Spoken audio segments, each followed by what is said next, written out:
कानपुर में एक ऐसा मामला सामने आया है जिसने कोर्ट रूम से लेकर लोगों के बीच तक हैरानी पैदा कर दी है। एक समय जिस आरोप ने भारतीय वायुसेना के एक कर्मी की जिंदगी को उलझा दिया था, वही आरोप आखिरकार 7 साल बाद अदालत में ढह गया, जब शिकायत करने वाली साली ने ही कह दिया था कि जीजा ने गलत हरकत सपने में की थी, असलियत में नहीं।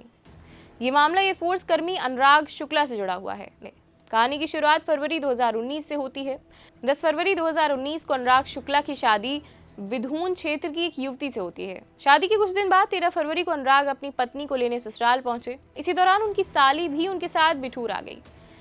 फिर आई 8 मार्च 2019 की रात करीब 9 बजे अचानक घर में हड़कंप मच गया। साली जोर जोर से चिल्लाने लगी। आवाज सुनकर उसकी बड़ी बहन यानी अनुराग की पत्नी कमरे में पहुंची। साली ने घबराई हालत में आरोप लगाया कि उसके जीजा ने उसके साथ छेड़छाड़ की और उसे पकड़ लिया था। ये सुनते ही घर में माहौल तनावपूर्ण हो गया और पुलिस को बुला लिया गया। हालांकि घटना के तुरंत बाद केस दर्ज नहीं हुआ था। करीब 5 महीने बाद 3 अगस्त 2019 को नौबस्ता थाने में साली के पिता की शिकायत पर एफआईआर दर्ज कराई गई। इसके बाद 29 सितंबर 2019 को पुलिस ने अनुराग शुक्ला को गिरफ्तार कर उन्हें जेल भेज दिया था। करीब 19 दिन जेल में रहने के बाद 17 अक्टूबर को उन्हें जमानत मिली। इसी बीच पुलिस ने चार्जशीट दाखिल कर नवंबर में कोर्ट में आरोपी तय कर दिए थे। अनुराग पर छेड़छाड़, मारपीट, बदनामी और लैंगिक हमले जैसे कई गंभीर आरोप लगाए गए। मामला कोर्ट में चलता रहा। साल दर साल गुजरते रहे और फिर सुनवाई के दौरान दिसंबर 2021 में कहानी ने अचानक बड़ा मोड़ ले लिया। कोर्ट में बयान देते हुए साली ने कहा, उस रात उसने एंटीबायोटिक दवा खाई थी जिससे उसे गहरी नींद आ गई थी।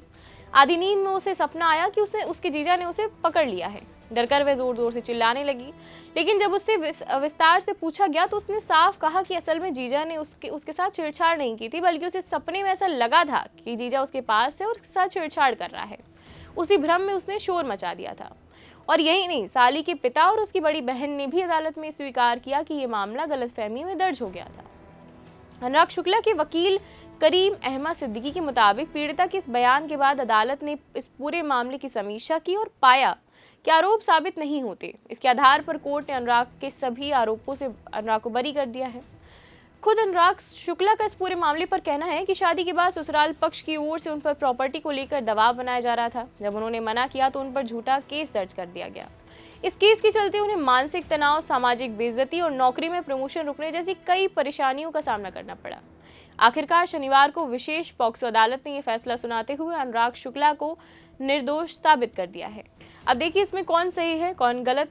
कोर्ट के हिसाब से तो अनुराग सही है, लेकिन आप इस पूरे मुद्दे पर क्या सोचते हैं, क्या विचार रखते हैं, हमें कमेंट सेक्शन में ज़रूर बताइए। अभी के लिए इतना ही, धन्यवाद।